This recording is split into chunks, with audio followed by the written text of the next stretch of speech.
Weird science is the revolution. Thundercats #2, written by Declan Shalvey, art by Drew Moss, colors by Chiara Di Francia and Martina Pignadali, letters by Jeff Eckelberry. And I'm here again, as I was the first issue, with my man Zach. What up, Zach? What's up, Jim? What's up? And we're here in the first issue, going in, and I'll repeat myself as I did say in the first one. I'm not a lifelong Thundercats fan. I don't know much about Thundercats. What I know is what basic people would know, because Thundercats were pretty big and you'd hear some things and whatnot. So going into that first issue, you had ended up watching, a handful, 5 episodes of the show. That seemed to be actually enough to kind of get you into it, though. Yeah. But again, what I came out of it, and again, this is my opinion, is that I am looking for something to give me a spark to want to go and maybe watch some of the show or keep reading this comic. And we're here. I didn't quite get that in the first issue. I thought that it was kind of basic. I thought that the art was kind of basic. And yeah, you're setting up things and there's some different changes and things like that. So I get that. But when we get into the second issue, I still have that same feeling. I just don't have a spark yet. And it feels like Declan Shalvey, while he might be, pretty much leaning on variant covers to make the sub, because holy moly, like a second issue, and we were there's got to be over 40 variant covers in a second issue. Somebody told me that the first one had over 100, and I don't doubt it, especially if the second one has that many. And then somebody even said that's a Dynamite thing. They do that a lot. But you know what? If you end up being second in sales, it looked like in what limited things we had, that gets people talking, people check it out. And, you can kind of go from there. But I do think that Declan Shalvey, he's got to give more in this than just, it's fan service, some things that he does. But even when he sets things up in this issue, it's kind of a twist on the original, which, I'm going to be not getting that. And even so, by the end, I'm like, yeah, a lot of people acting kind of dumb by the end and letting things go and just kind of weird transition scenes and things like that. How about you? What did you think? Yeah, so I liked the first issue a little bit more than you, I believe. Now, I do agree it was definitely basic. And when we get to this isn't as good as the first issue, in my opinion. This is very much just hey, we're kind of looking into how everybody's reacting to the current situation. And, of course, we get introduced to this new character, and we don't know whether or not to trust her until the end where we know. But yeah, it doesn't do a whole heck of a lot. The whole thing, the big cliffhanger that I was interested in last issue was the Sword of Omens breaking. And in this, it just gets used as a problem, like, oh, look at my failure. And yeah, look at my failure. I have it under my bed, and I'm going to show anybody, including a new character. And when I say basic, I know that some people even gave me some crap after the first issue. I'm not just saying that, oh man, it's so big. I'm saying that I understand you're trying to you have to set things up. Exactly, you're changing some things. But here's the thing. When I say basic, I'm saying that I don't know much about the Thundercats. I didn't learn that much about the Thundercats, and it felt kind of boring. So I could only imagine that people who are big Thundercats fans, while they'll have the thrill that there is a book, there's always that. That's kind of cool. And getting a little bit of, the sword breaking, that's big, all these things. But it just felt like it wasn't really doing much, like you just said for this issue. It feels like it again, that you're kind of just going through the motions. And that's weird in a series like this already at the second issue. But things do happen. And you end up where you're going to deal a lot with Lionel because of him aging up and stasis and this sort of thing that happened. And then when they get to this third Earth, they don't have Jaga. And he is kind of like in a crisis. He doesn't know how to do things because of the idea that he kind of got pushed in the position of looking like, oh, there's Lino. He's an adult now. He's the leader. But everybody looking at him as still a little kid, or even the idea of, man, I wish he still was. You have that. So there's that play there. But I don't know that that's enough either. I kind of expected a little more action in this in the first couple issues, but I'm sure we'll get to it. We'll see. Again, I'm going through my perspective of it, of what I think might get me inspired. And it's okay. And that's basically what I said last issue. Like, it's okay, but it's nothing that I would say to somebody, you got to read this. Maybe if you're a Thundercats fan, but you have him wake up, and Lion-O he was having a nightmare that, he sees Jaga, and then Jaga turns around. It's just a skeleton head. It's pretty graphic for this, but he wakes up, and in that you have Wily Cat and Wily Kit there. The sour gets spilt. It does. And you end up where they're there and like, hey, what's going on? You haven't talked much since the sword broke. And, Lion-O's just depressed. And he says, I got to get out of here. I'm going to go. I got to check things out. And then you have Wily Kit and Wily Cat yelling at each other because, man, he's in a bad mood now. You ended up doing this. You spilt the sour, all that. But even in a little bit, they say he doesn't act like a kid anymore. And then, well, he isn't. And I'm like, I kind of wish he was. Like, I kind of miss the old Lion-O who was all happy and whatnot. I'm wondering if other people miss that as well and how this is playing out. But you go from there. You go from there. There's some weird transitions, like I said, where you go from there and then you go and end up seeing the mutants that are just kind of walking around. And a lot of this book, it's like you're not really giving me a lot of perspective of where they are, what's going on, but they're just kind of walking around and we're doing this for the mutants and, oh my God, we're falling in the sand while you have depressed, Lion-O, while you have then that they find this new character. And I'll let you go from there because in that you do end up, as you said, you use the sword now, the Sword of Omens as kind of just give me the Sword of Omen's sight. And he's able to peep in on people. There are not many people to peep in on, but he's peeping in. He's like, oh, I love the idea where he's like, all right, give me the sight, beyond sight. What do I see? I see Panthro. I see Panthro and Tigra. They're doing things. Like, that's all he sees. Is like, oh man, that's boring. I feel like I'm sitting here. I'm like, oh my God, I have this huge ability. Let me see what's going on. I'm like, oh, I see my brother at work. I see my kiddies down there playing. I don't need this, but it's just it's a weird way to transition to the scene that should be bigger. But you go because you then find out that they did find somebody, and this kind of just came out of nowhere, though it does make sense because they have the ship and they're trying to, fix it up to get off the planet. They want to, get going, but you go because they find what they think is a Thunderian, a female Thunderian. That's pretty big. I mean, this would be a crazy thing. Right away, though, and I'll let you go, but they end up like, I don't think I'd trust her. And that just gets pushed aside because Lion-O's like, nope, I think she's pretty. Let's go. Right? I mean, it's weird because at the end you see that maybe they shouldn't have trusted. Yeah. Yeah. So after we see Lion-O check in on them with the vision, he sees them discover the Thunderian. Her name's Calica.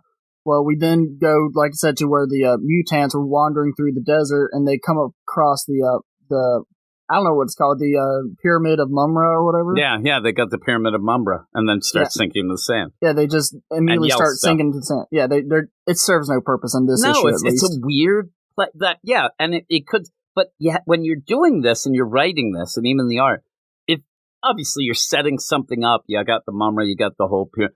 But make it in a way that we understand that that's something going on, not just rando mutants like, oh crap, we got quicksand in this joint. No. That's all I thought. I'm like, oh man, the planet has quicksand. Warn everybody because we're done. They start yelling, mutants forever, and they just sink. I'm like, okay, all right, you sank. Right. But the big thing is Calica, right? Yeah. And then we see Wily Kit and Wily Cat. They're outside, the base or the Thundercats lair. And they're talking about, we miss the old Lion-O. We hate that he doesn't hang out with us anymore. He acts like he isn't a kid, but 2 weeks ago he was to us. And, they're just talking about it. And then they see Chitara running up with the Thunderian Calica. And they're like, okay, we need to get her to the medical base, stat. And as we'll get back to because you end up then seeing Slife. But when we go with Calica, it's like, it's weird because they're like, oh my God, a Thunderian, and everybody seems like they want to not trust this. Or I mean, here you are, a different planet. You got her out of this mutant deal. That kind of checks, but you could at least have her just in this room and kind of quiz her on some things or find out or whatnot. because even if she is Thunderian, that doesn't mean she's necessarily the greatest person either. Like, why is she? And she just, they captured me. And you end up where I think it is Panthero's like, we can't trust her. We got to figure this out. And Lionel's like, nope. And blames it all on Panthero. You're a negative Nancy. We're going to go out. And then they kind of get at it. But we'll go back to, because that's basically the whole issue. I mean, you end up where you have this new character. Lionel seems smitten with her. And then he's just going to do stupid things. But we go then and we have Slythe, who he's kind of just going around. And again, these scenes seem so random. But they are leading to things, but they never feel big at any point to say, oh my God, I can't believe that happened. I mean, he's fighting this like bugbear thing. Tentacle monster. Yeah, stabs it in the eye and starts screaming, this is what I'm talking about. It's like he's getting his groove back. And then in one of the worst progressions in this, you have him talking crap of victory. I love where he's like, this world's pathetic. I'm Slythe, but that was a worthy, like now he has to convince himself it was a worthy opponent. Oh, this was good, a worthy opponent with no fancy gadgets or no army, classic blood sport. So if you throw that, if he means the movie, I'm in, but it ends up like exactly what awaits Lionel, and all of a sudden a sack goes over his head, but it's not even played out where I'm like, what just happened? Because then he's gone. And you end up where you have that play of, let's start the dialogue and the deal. And I'm like, okay. I mean, that scene is again, a random scene to just end up having him with a sack over the head and taken away. Like, okay. Like, I would assume, what's going on. You got Mumra walking around. You got a bunch of things happening. But, and then we go back. And even the dialogue here, because this girl wakes up. And then you have Wily Cat and Wily Kit. And, like, Wily Cat's like, man, I like your colors. I'm like, be polite. Then they yell at both of them. I'm like, if I was Wily Kid, I'm like, I didn't say crap. What are you yelling at me for? But yeah, Lionel is all smitten. You go from there because then she tells the story, but it's so brief. It's just, I got captured. And, the planet it's just blew a up simple now. farm girl. Yeah, so the whole play here is, oh my God, you shouldn't have survived. But you got captured. That's the play. But we find out that it's kind of a dupe. But Lionel and Panther start fighting. And then he just says, oh, you guys fight. This new girl? We're going to go off now. I'm going to take her to, says where he's taking her, but he goes right to his room, right? I mean, I'll take her to the guest quarters. Immediately stops by his room first. Yeah, unless he's just randomly keeping the Sword of Omens under the guest bed. But he goes in, so he doesn't know what this is. And you're trying to play the idea as nobody to talk to, and he's even having dreams. Oh, Jog, I wish. But he could talk to them, and we've only been in this. Like you said earlier, he's only been in this for a couple days, like Wily Cat and Wily Kit say. So there hasn't been that much of an attempt to do much of anything. They're trying to get things going to kind of go. But in that, like, it seems like he's desperate for a girlfriend. And the only one who seems to notice this is Chitara. She seems fine with it. But she's like, yeah, distraction. It looks like this, and we don't need distraction. It's just so weird. And then we end up seeing that, Mumra was the one who seemed to have gotten sliced. Like, there's just these random, like boom, boom, boom, and you have a page, and you're like, okay. And then we go off, and you go, because it's weird. Panthro, he gets upset because Lionel kind of talked crap on him, so he goes and starts beating up trees. Yeah. And he's like, I feel bad. I thought this was going to lead to something besides. And this is something that all it reminded me of was Brian Michael Bendis when he came and wrote Superman. Superman would occasionally go and start punching asteroids. It's like, man, that was good. So there, Panthro, he got his groove back now because he's beating up trees. I'm like, that poor tree. It'd be funny if I don't know, some indigenous people come by and like, that tree was 5,000 years old, you son of a bitch. Just he knocks over the tree, and then a bunch of thousands of freaking like tiny little mouses come out and be like, you destroyed our home. What I'm thinking of, like, a bunch of elves come out and all their cookies and shit, because they were, making cookies, the Keebler elves. Man, you ruined everything. We're not going to be able to make our stupid deal. Yeah, exactly. Get the fudge out of here. Ah, the Keebler elves. R.I.P. See, you get this, you have no idea who this person is. Yes, they're even this is like one of the weird things that I was thinking. When you're out on vacation, especially as a kid, and you're at an amusement park and you see some kid like, oh crap, that kid has like a shirt from the school, like right next to our like, and you're far. That's kind of a cool thing. Like, you're like, oh man, where are you from? Oh, I'm from the Philadelphia area. Oh man, so am I. And you kind of, I don't know though if you're ending up. Oh, we found this girl. By the way, I'm going to show you the most important thing that could ever be right now. Is that get this? I have the Sword of Omen. You want to see it? Like, he's really trying to, and I'm the one who broke it. Yeah, that's the worst too. It's at one point he's like he might think that this might get. I won't say he wants to get in her fur. He's like, listen, I got this pretty cool thing. You want to see this? But it's broken. She actually is like, oh man, you blew it. It's just like, it's like, hey, I have a muscle car, but it don't run. Yeah, that's what it would be. You have a car? Yeah. Hey, can we go? Oh, it doesn't run. Or oh no, I don't have a license. I'm not old enough for that. Yeah. So she's like, oh my god, that's crazy. But what about everything else? And she says, is that the Sword of Omens broken? Why did you have to use such a weapon? And this is the Declan Shelby. The art or the dialogue is so forced. Everybody also in this, and it's one of those things that really sticks out. I appreciate it at points, but at one point you have, and I think it was Panthro, he's like, hey, Wily Cat, stop. And then immediately says, Wily Cat. Like, he keeps saying this multiple times within one speech bubble. It ends up feeling forced, but he ends up, I had to use it because those damn mutants, you know how they get. And I thought, and I broke it. I broke my sword. And she's like, ooh, like that sounds. He's like, no, it's just this one time. Like, I'll be better later.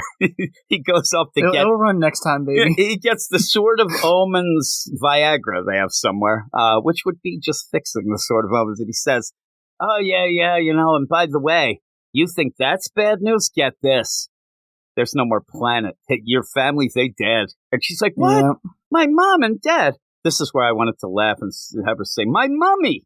Because at the end, we find out that this is the twist of that first, arc of the Thundercats cartoon that you had seen, where in that you had like a dupe Lion-O thing. Well, this is Mamra controlling or using this whole deal that's Calica. So Mamra's watching all this. And I'd love to think that Mamra is getting his jollies.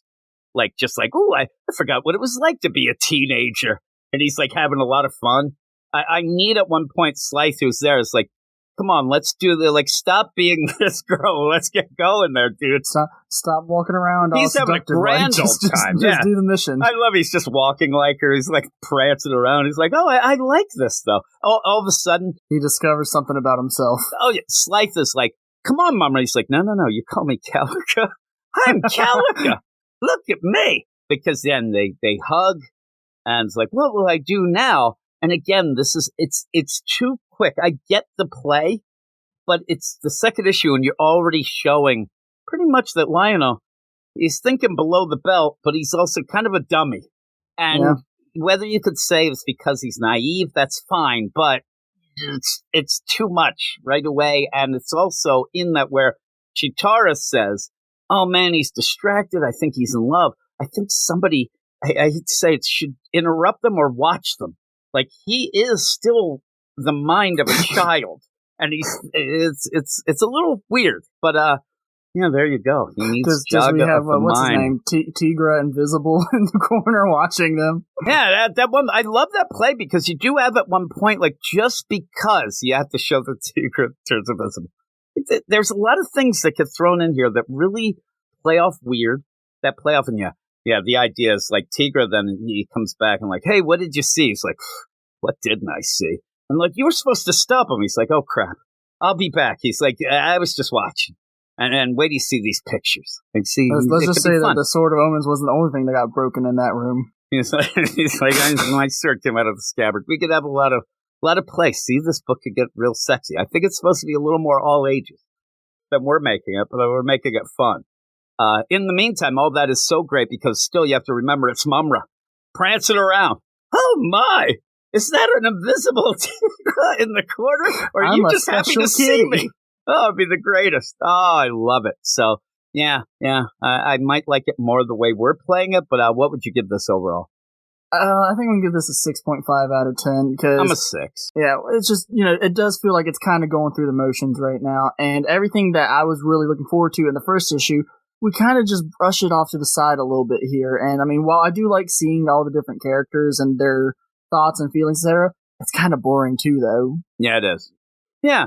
Telling you he has like if this mutant ship is a rockin', don't come and knock it. Like you could have, I want to have the side book. It'd be so great. It'd be so great. But yeah, Mama prancing around, you got that. But it's like, even the idea, Chitara, she's in this to grab that calico and go to the infirmary. But even after that, you have this dialogue that she's talking to Tiger, I think, at that point. And the dialogue seems like they're not listening to each other. And it feels like there's a panel listening. We even said, he's talking about the ship. We got to do this. We can't get distracted. And then she just like out of nowhere is like, well, he is distracted. You know, I think he likes that girl. And then you have a whole bunch of, and then Tiger's like, oh, that, like, it's so weird. Yeah, because Panther and Tiger are like, that woman has a strange hold over Lina. What kind of magic is this? And she's like, you idiots, it's called love. And I'm like, I wouldn't call it that. I would probably call it something else. That I would too. And this is the thing. And that's where Chitara's like, it's my lot in life that I have the only dudes that I have here. They don't even get that. Like, she's like, I'm a lost cause. I'm out. And then you have just randomly quicksanding mutants. I love when they're yelling it for Slythe, for the mutants. They're just sinking. Just get swallowed. I Not in the fun way. I love where he's yelling, no, I serve Slythe, the mutant warrior, and then just has sand in his mouth. He's done. It's so good. But yeah, I'm a 6. The art, I think at points it's a little better than the first issue, but it's still, there's not really a lot of backgrounds, and that doesn't give the planet, the Third Earth, it has no personality at all, and you don't really get any sort of like, oh, we're here or we're there. Obviously, we just started, but it's just like bland randomness and then quicksand. And again, I think that might be just to set up that if they go to the pyramid, they go to get Mumra, you got to watch out for the quicksand, but it's not played well. The pacing's weird. It keeps switching back, but that is enough. That is enough for this. But yeah, let us know what you think if you like it more. And I'm sure there will be a lot of people who like it more, but there's probably going to be people who like it less. So it's everybody's opinion. So please, no yelling at me. Don't yell at Zach. I get more mad when they yell at you or when they yell at like Ruben or Jason on some of the other things than if they yell at me. I expect it to me. But everybody can, let us know what they thought. Maybe we're missing something. Maybe we're not. We'll see. But thanks for joining me, Zach, and thanks everybody for watching, and we'll talk to you all later. Weird science is the revolution.